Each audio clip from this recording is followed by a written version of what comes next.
और brigadier Sandeep Thapar sir, Benjamin Netanyahu के इसी बयान पर मेरा सवाल आपसे, एक तरफ हमास जैसा दुश्मन आईडीएफ के सामने खड़ा हुआ है जो अपने आप में बहुत बड़ी चुनौती, क्योंकि उसके गढ़ में आप जा रहे हैं, और फिर बंधकों को छुड़ाना, ये दोनों जो बड़े टास्क और चैलेंज है, क्या ये पूरा करना आसान हो पाएगा आईडीएफ के लिए? ये बहुत मुश्किल है। आईडीएफ की ताकत हम सबको पता है, लेकिन उसके बावजूद ये जो दोनों काम हैं ये बहुत डेंजर से भरे हुए हैं। खासकर ये जो अपने बंधक को छुड़ाना।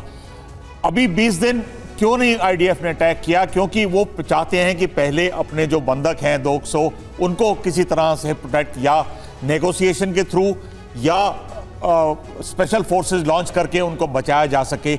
इसीलिए ऑपरेशन डिले हो रहा है जी। तो दूसरा जब होगा, जब इनका युद्धबंदियों का या एक्सचेंज हो जाएगा या छुड़ा लेंगे, फिर बाद में होगा हमास को ढूंढ के जो ख़त्म करना है उसको। बिल्ट अप एरिया में लड़ाई बहुत मुश्किल है।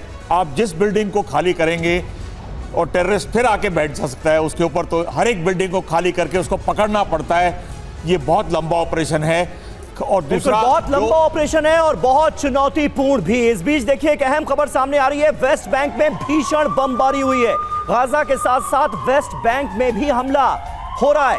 इजरायली सेना ने यहां पर बमबारी की है। इजरायली हमले में वेस्ट बैंक में भी तबाही मची है। ये देखिए, ये तस्वीरें वेस्ट बैंक से सामने आई।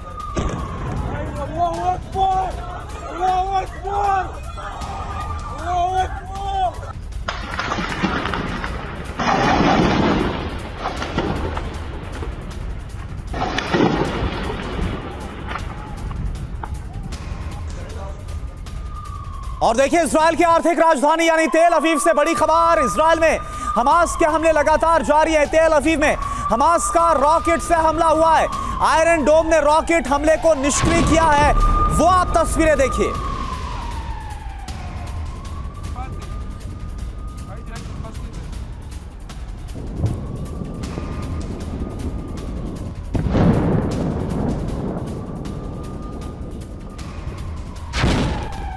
और वहीं एक और अहम खबर सामने आ रही है। इजरायली सेना का अल बिरे पर हमला हुआ है। अल बिरे से के साथ मरहबा पर भी हमला किया गया है। इजरायली सेना की गाड़ियों का काफिला नजर आया है ताजा वीडियो में। ये देखिए, तस्वीरें आपको दिखा रहे हैं अल बिरे की, जहां पर इजरायली सेना का काफिला जाता हुआ नजर आ रहा है।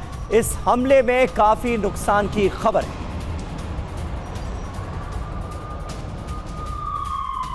और देखिए, एक और बड़ी खबर। इजराइल हमास की जंग के बीच तुर्की की बहुत बड़ी धमकी। तुर्की के विदेश मंत्री हाकन फिदान का बड़ा बयान। बड़े युद्ध की तरफ जारी है पूरी दुनिया।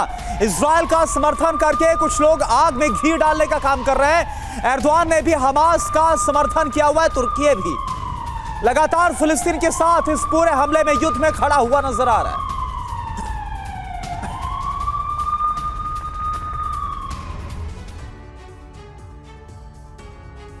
तो सीधे सीधे तुर्की के राष्ट्रपति एर्दोगान हमास का समर्थन करते हुए नजर आ रहे हैं। जिस तरह से इस हमले को अंजाम दिया गया है उसे जायज ठहराने की कोशिश हो रही है। हैरान करता है तुर्की का ये रुख। तुर्की की एंट्री विश्व युद्ध की घंटी बज गई है क्या?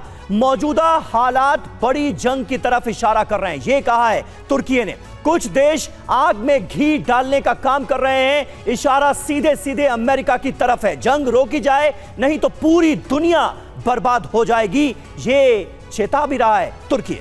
बिल्कुल समीर, और देखिए क्या कहा गया है। फिलिस्तीन मुद्दे का उचित हल नहीं निकला तो हालात बहुत ज्यादा खराब हो जाएंगे। हाकन फिदान जो कि विदेश मंत्री हैं तुर्की, उनकी तरफ से वार्न किया गया। एक और इंफॉर्मेशन आपको दे ग्राफिक्स के जरिए। इजराइल हमास की जंग विश्व युद्ध के संकेत क्या मिलने लगे हैं इन बयानों से। आप देखिए यहां पर किस तरह से तुर्की की बात की जाए, तुर्की ने साफ कहा हमास आतंकी नहीं, अपनी जमीन के लिए जंग लड़ रहे हैं। तो ईरान जो हमास के साथ खड़ा और जो ट्रेनिंग भी दे रहा है, जो खुलासा हो रहा है, वो बोल रहा है गाजा में हमले के पीछे अमेरिका है।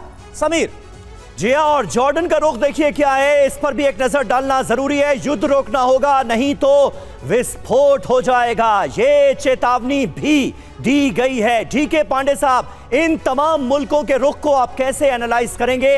दुनिया दो धड़ों में एक बार फिर बढ़ती नजर आ रही है और इसीलिए हम ये कह रहे हैं कि विश्व युद्ध की जो घंटी है वो एक बार फिर बचती हुई हम देख रहे हैं। कैसे आप देखते हैं, और खास करके तुर्की का रुख जो ये कह रहा है कि वो हमास का समर्थन करता है, उसे आतंकी संगठन नहीं मानता, उसने जो किया वो आजादी की जंग है।